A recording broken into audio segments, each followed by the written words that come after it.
Bonsoir à tous et bienvenue dans Regard biblique, l'émission qui éclaire votre foi et explore les questions spirituelles de notre époque. Je suis frère Marc, votre animateur pour ce moment de partage et de réflexion.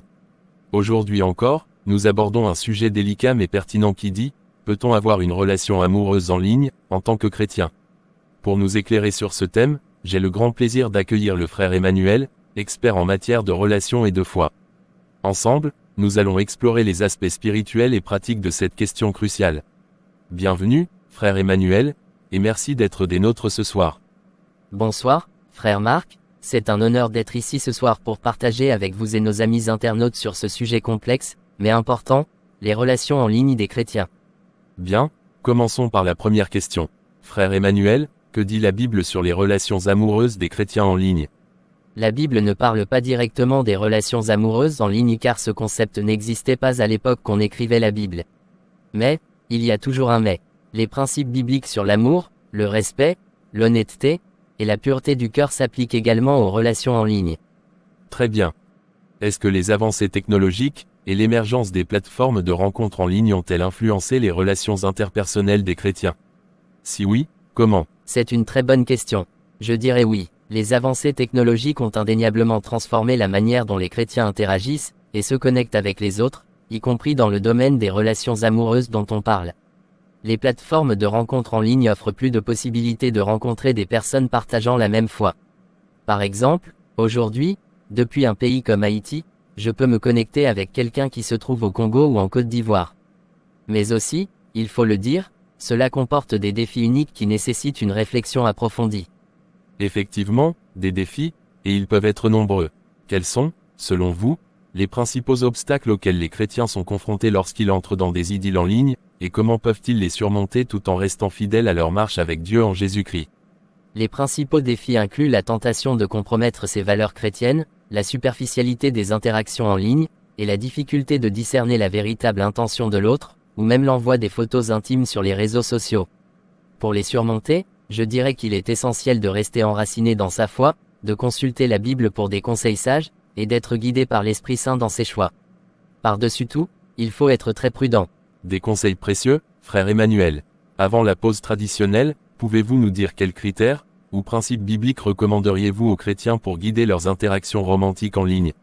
La parole de Dieu est notre boussole dans toutes les situations de la vie, y compris dans nos relations amoureuses virtuelles ou autres.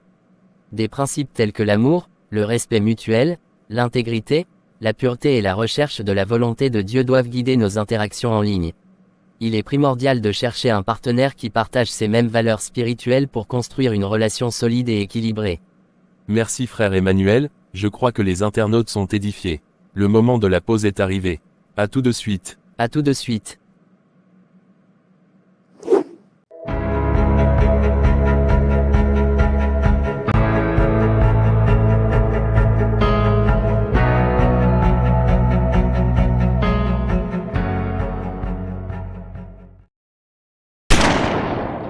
Après la pause, nous sommes de retour. Merci de rester avec nous, chers internautes. Avant de continuer, nous vous rappelons que nous débattons un sujet intéressant qui dit, peut-on avoir une relation amoureuse en ligne en tant que chrétien? Continuons notre discussion, frère Emmanuel. Avec plaisir. En quoi la communication virtuelle diffère-t-elle de la communication en personne, et quels aspects doivent être pris en compte dans une idylle en ligne pour éviter les malentendus? C'est une très bonne question. Si je comprends bien, elle a deux aspects, n'est-ce pas? C'est exact.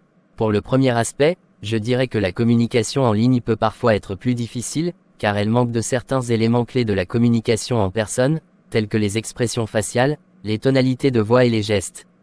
Pour le deuxième aspect, je dirais qu'il est essentiel d'être clair et transparent dans nos messages en ligne, de poser des questions pour clarifier les malentendus potentiels, et de donner le bénéfice du doute à notre interlocuteur pour favoriser une communication saine et authentique. Quels avertissements ou pièges les chrétiens devraient-ils éviter lorsqu'une opportunité d'avoir une relation amoureuse se présente à eux? Ils doivent rester vigilants face à plusieurs pièges, tels que la pression pour compromettre leurs valeurs, la tentation de tomber dans des relations superficielles ou encore le risque de tromperie.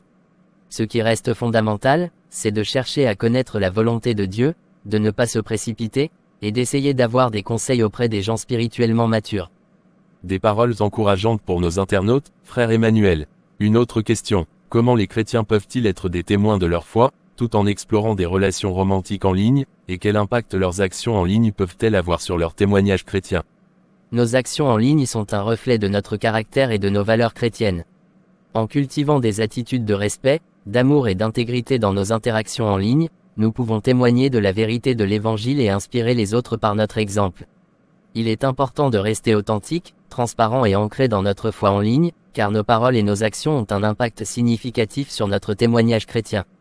Frère Emmanuel, nous allons mettre fin à l'émission d'aujourd'hui, mais je m'en voudrais de ne pas vous poser cette dernière question.